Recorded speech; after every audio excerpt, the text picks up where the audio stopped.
এই খাবারের জন্যই কিন্তু মানুষজন যখন অস্বস্তি ভোগ করে তখন ওই দেশের সরকারের কোশ্চেন করা শুরু করে যে সরকার কি করছে, খাবারের দাম কন্ট্রোল করতে পারে না। তো খাবার কিন্তু রাজনীতির সাথে অবশ্যই কানেক্টেড। আমাদের জিনিসপত্রের দাম কি আসলে বাড়তেছে ভাবেন তো, নাকি আমাদের টাকার মান কমে যেতেছে? আমি যদি এটা বলতে চাই তাহলে আমার এখন বলতে হবে যে বাংলাদেশের এখন ইনফ্লেশন রেট 8 থেকে 9%। এটা মানে কি বোঝায়? সাপোজ আপনার ব্যাংকে 100 টাকা আছে, এই বছর 100 টাকা আছে, কিন্তু পরের বছর যখন যাবে, পরের বছরে এই 100 টাকার ভ্যালু 108 থেকে 109 টাকা হয়ে যাবে। এটার মানে কি? টাকার মান কমে যাইতেছে।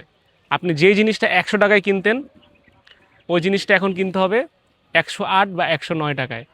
ইনফ্লেশন নিয়ে ভাবতে হবে, কারণ ভাই আপনার সাপোজ ইনকাম বাড়তেছে, অন্য দিক দিয়ে জিনিসপত্রের দামও বাড়তেছে, তাহলে আমার আপনি বলেন লাভটা কই? আমাদের ভাবতে হবে যে how to solve that problem. And right now in Bangladesh আমি যদি এখন প্রবলেম সলভিংয়ের কথা বলি, তাহলে নতুন ইলেক্টেড গভর্নমেন্ট আসছে, অ্যান্ড নতুন কনস্টিটিউশন এখন আরও একটু স্ট্রং হইতেছে। আমরা বিশ্বাস করি জিনিসটা আরও স্ট্রং হবে, অবশ্যই স্ট্রং হবে, কিন্তু এখন আমাদের যদি সলিউশনের দিকে যাওয়া লাগে, বাংলাদেশে তো এখন যে বাজারে যা চলতেছে 1 মাস আগেও তো সেটাই চলছে, কিন্তু কেন এখন 1 মাস আগের থেকে এখন দাম বেশি?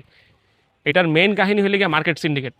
মার্কেট সিন্ডিকেটের কথা যদি আমি বলি, মার্কেট সিন্ডিকেট কি হয়? যারা আর কি আহ, খাবার অথবা সরঞ্জাম মজুত করে রাখে, তারা যখন একটা যে রমজান মাস অথবা কোনো ফেস্টিভ টাইম আসে, তখন কি করে? ওগুলো ছাড়ে না। এটাতেই বলে সিন্ডিকেট ভাই। 2 number solution would be data transparency. আমাদের বাংলাদেশের সবচেয়ে বড় সমস্যা হলে গিয়ে আমরা মানে সরকার অথবা আমরা মানুষ কেউই না, আমরা ট্রান্সপারেন্ট না, আমরা সব কিছু না লুকায় রাখতে পছন্দ করি।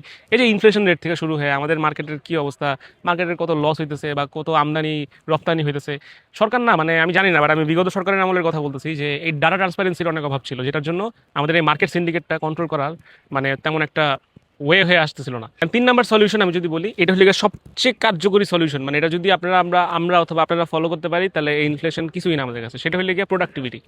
একটা দেশ চলে এটা দেশের প্রোডাক্টিভিটির উপরে। শুধুমাত্র জাস্ট আমরা লোন নিতেছি বা টাকা ছাপাইতেছি, এগুলো করলে কি হয়? ইনফ্লেশন রেটটা আস্তে আস্তে বাড়তে থাকে, টাকার ভ্যালু কমতে থাকে। বাট এটার এগেনস্টে যখন আমরা আমাদের এনার্জি সেক্টরে ইনভেস্ট করব, অথবা নিজের দেশের খাবার আমরা নিজেরা ইউজ করব, আমরা আমদানি কম করব, রপ্তানি বেশির দিকে একটু টার্গেট থাকবে যে আমরা আমরা এতটুকু ফসল ফলাইলাম, এখন আমরা টার্গেট করব রপ্তানি কিভাবে আমরা করতে পারি, আমদানি না করে নিজেদের খাবারে নিজেদের চলা যেটাকে বলে। সো যদি আমরা কষ্ট করে হলে ওটা করতে পারি, আমি 100% শিওর 5 বছরের মধ্যে ইনফ্লেশন রেট 1 থেকে 2% কমে যাবে।